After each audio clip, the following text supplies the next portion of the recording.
gente. My name is Maria Lopez Twina. I'm the author of the bilingual children's chapter book and animated family series, MariVi, the Master Navigator, and the creator of this new podcast, Navigating Dos Mares, or Navigating Two Seas. MariVi, the Master Navigator, was created for all immigrant families, but especially for children who are growing up with two cultures and two languages, navigating life for both themselves and their foreign-born relatives. This podcast, Navigating Dos Mares, was created to help us older kids or the adult children of immigrants better understand our childhood experiences and the impact that they've had on our lives. In the next 3 episodes, we'll be interviewing individuals as they share both their stories on growing up with two languages and two cultures and how they've used their childhood experiences as their superpower today. Thanks for joining our community. Bienvenidos.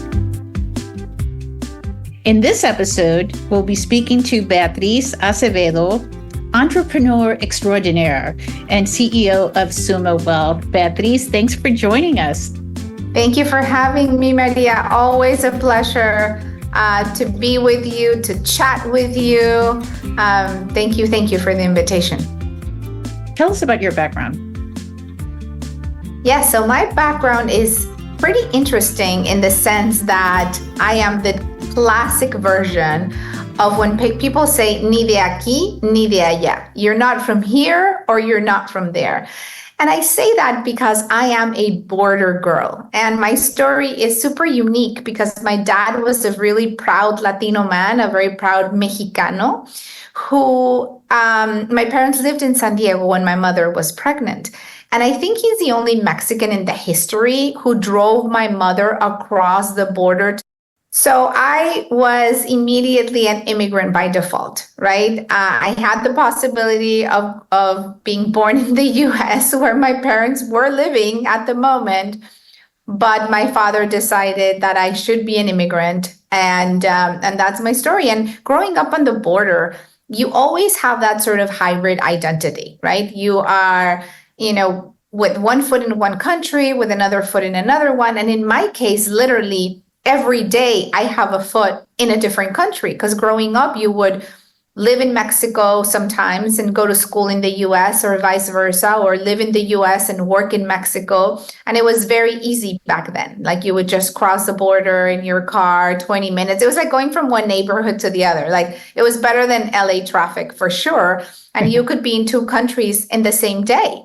But that definitely, I have to say, Maria, that shaped me and my identity in a very different way, I think, than should I have only grown up in Mexico or only grown up in the US, right? I made my own unique mixed identity of the best of both worlds, right? So I could have all the incredible things that I felt like pop culture would offer me in the US, but then all the incredible traditions and rituals and superstitions that I adored from my Latino community. And I think that that's shaped my life, obviously, personally and professionally. Something that might feel like ni de aquí, ni de allá, you're not from here or there. I feel very blessed of truly feeling that I belong aquí and allá, here and there. Yes. Oh, that's really powerful because it is a very unique upbringing. Yes. Ni de aquí, ni de allá, pero de los dos, right? De los like dos. You're really from both places, and that's okay, right? It's great. Exactly. No pressure, by the way, your dad put on you, right? Any No, presidential aspirations? None. Thank you. But yes, I was like, okay, bless his heart. They say you only need one person to believe in you to make it in life, and that definitely was my dad. But yeah, no political aspirations for me in this lifetime. Interesting. Okay. So at some point you settled down in the US and you started going to American schools. Is that correct? Well, I started going to American schools in elementary school. So I was, born in Tijuana, Mexico at the border, moved to Mexico City when I was only 3 months old for my dad's work, and then eventually moved back to the border, back to Tijuana, as my dad was pursuing a political career. And I would go to school in Mexico sometimes and sometimes in the US. My mom wanted us to have a Mexican sort of like, not degree, but like, I guess certificate, because it's only elementary school or middle school or high school. Right. And so third, fourth, and fifth grade, I went to school in Mexico, but then in the US, I'm sorry. But then my mom wanted us to have this certificate from Mexico. I don't know why she didn't think a certificate from the US education was good. So then she would move us to the Mexican school. I mean, talk about like really being the aquí, allá. So then we could have that certification, I guess, or whatever, diploma. And then again, right? So I never settled in only one place. College, I did both as well. I started in Mexico and ended up finishing in the US. So it was always sort of that like hybrid, education, which is a little odd if you think about it. I don't know. Well, it's global in feel, so it's got, I'm sure, a lot of benefits, which we'll get to. So when you were in third grade, for example, and it's the first time you've gone to your American school, right? Do you feel like an outsider? So third grade was the first time that I went to just all US school. And things were different, right? Like the way they package your lunch, for example. I didn't know, like in my Mexican schools, they didn't give us lunch. You brought lunch, and then you could buy some snacks from the nuns, particularly all the sugary stuff that's not good for you. But I didn't, like there was a very different system of how things worked in the US that I had to get used to. I think also my mom would send us to this public school in a, lower middle class area, I would say, in the US. And she would send me dressed up in these like Spanish embroidered dresses with big bows in my hair, super Latino, right? And people would look at me like, oh my God, like, who are you? Like, where do you come from? Like, kids in public school were wearing, just cool, casual, comfortable clothing. And my mother was fully oblivious because when I went to school in Mexico, I wore a uniform. So this is the first time that she could made me look special in her mind, I guess. And it was just like beyond embarrassing. I don't remember being embarrassed, but I'm sure I stood out like crazy because nobody was dressed or nobody's hair was so glued back with like, I think remember my mom would put like lemon juice in my hair and stuff like that to really glue that ponytail so nothing would come out of my hair. So yeah, I mean, there were definitely, I think it was more like on the way we dressed and just trying to navigate a little bit of like, kids walked to school, you didn't have somebody to drive you to school. That was sort of like how I grew up with somebody would take me to school. Here it was like parents worked, like you have to walk to your house. And that was something new. Yeah, I think so. I think there were a few things, but I never felt it fully. I think I had the benefit of having that dual sort of life throughout my life since I was a kid. Yeah, sounds like it. And it sounds like you really embraced or could embrace both. But the clothing, we have heard from others as well, that it was, the surprise was how lax the American clothing style was, very relaxed versus the formality of Latino cultures, because we do dress for the collective and for others, as we all know. Absolutely. My mother dressed me for the collective, like God forbid your child is the child that doesn't have the perfect hair, or God forbid your child is not the one who's perfectly pressed. What were the languages spoken or the language spoken at home, regardless if you were in the US or in Mexico? And what were the roles for the traditional Latino roles in the household? Always Spanish. I mean, whether we were in our home in Mexico or in the US, it was always Spanish. I mean, to this day, when my mom lives with me now, and it's always been Spanish. And it was a very traditional home, like even though my mother was and is incredibly accomplished with a PhD as a psychologist, she was there to serve my father. But my family was very, very traditional Latino. It was like they cared a lot about the collective. They cared a lot about what other people thought. They cared a lot about, they instilled the classic things of, others before self that you taught me. Totally. Yeah, I mean, that was always, because my mom would be the type of, if somebody would compliment her on something like, oh, Tia, I like your earrings. She's like, I take them off for you. Like super dramatic, it's like, God, like, you don't have to take them off. Like, no, pero me dijo que le gusta mis, like, she told me. I'm like, but she's not telling you to give them away. But it's like, it's like everything, I am the best at giving.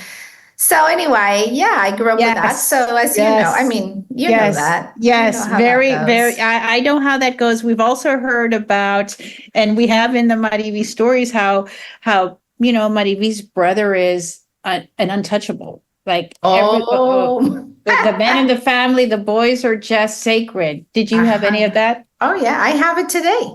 I have a younger brother, and it's not his fault, because I talk to him all the time about this, and I'm like, listen, like, I'm so triggered by this, and I want you to know it's not your fault, but I'm triggered. But I hope my mother does not listen to this podcast, but it's definitely like, even when we were little kids, like, I would get all A's, and like, if he got a 8 or a C or a D, whatever, it was like, but he passed, it was like, oh my God, it's almost like it was a big deal of like, let's do a celebration. And like, for you, it's expected, right? And you're like, oh, okay. Did you have any culture clashes, Bea, growing up? Like, did you get asked for a sleepover? Oh my gosh. 100%. I mean, sleepovers, like, what? Like, we don't sleep over. And no way. My mom was absolutely not of a sleep. And I have to say, I carried that in my own life, which is crazy. Because I was like, these kids were like, I don't know, in kindergarten. And I'm like, who are the parents? Like, and who's going to be, but even till before my kids went to college, I was just like, and who's going to be at that home? And who's going to be, like, you just kind of inherit that. But the whole sleepover thing was really hard for me to let go of. Bea, did you ever have to play the role of a navigator, a translator, interpreter for your family members? More so now, as my mom is older. I think more in their older age, because in their younger age, we lived in California, so people definitely spoke Spanish. I mean, my parents are college educated, and so they understood how to navigate both worlds, and they always were able to do it in Spanish. I think as they grew older, it was more like on the medical side.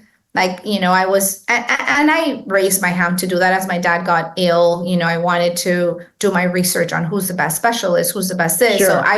So I would definitely play that role on the medical field.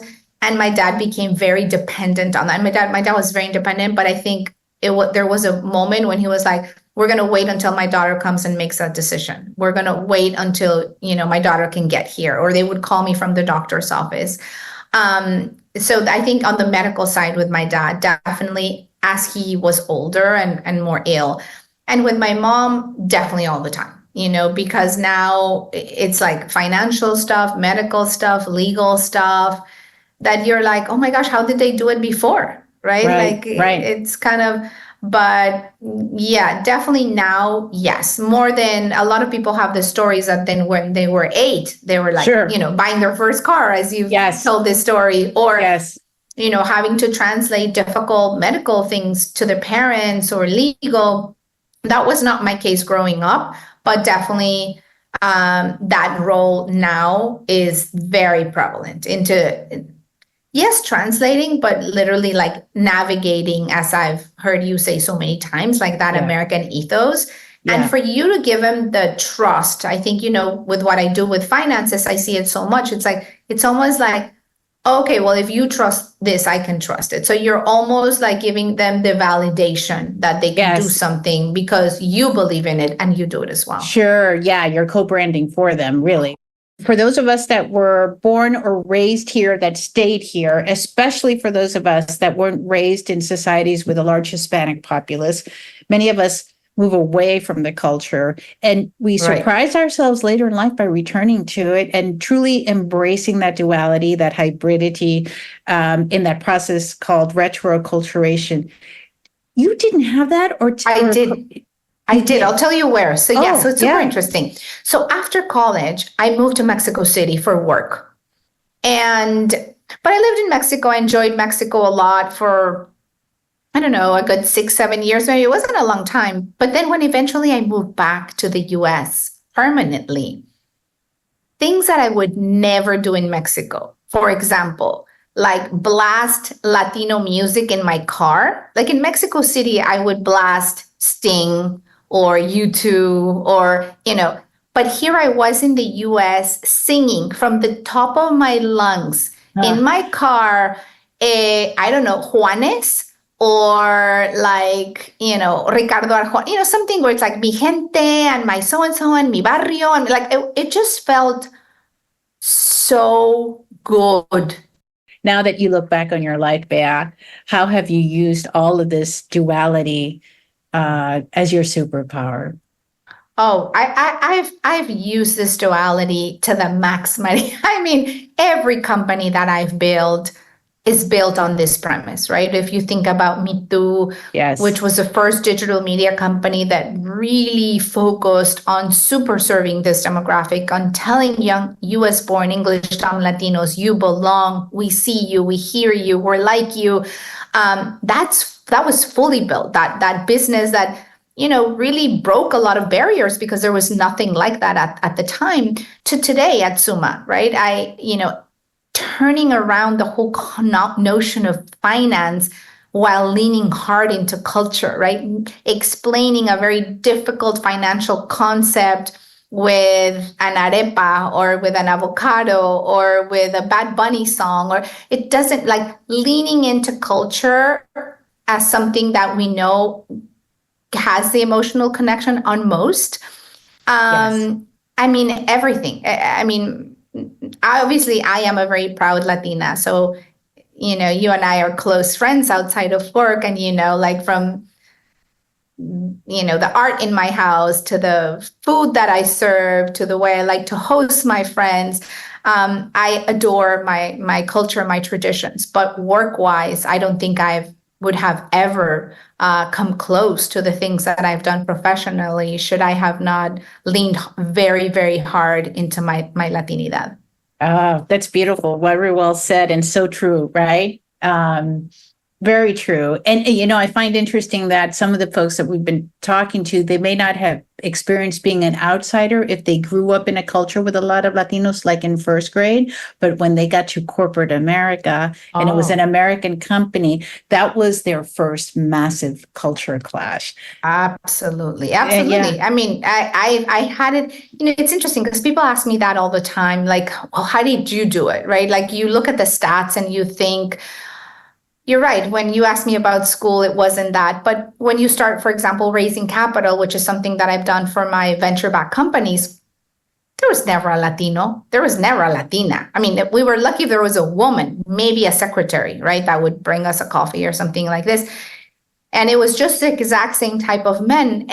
But for me, and maybe it's just arrogance, right, and fully understand if it is, I would think, oh my gosh, no one here is like me, which is a little bit of what I was just saying earlier, right? Like, if no one here is like me in this, meeting with a venture capitalist or in this boardroom, what an incredible opportunity that I have to absolutely shine here, because no one has my insights, no one has my background, no one has my point of view.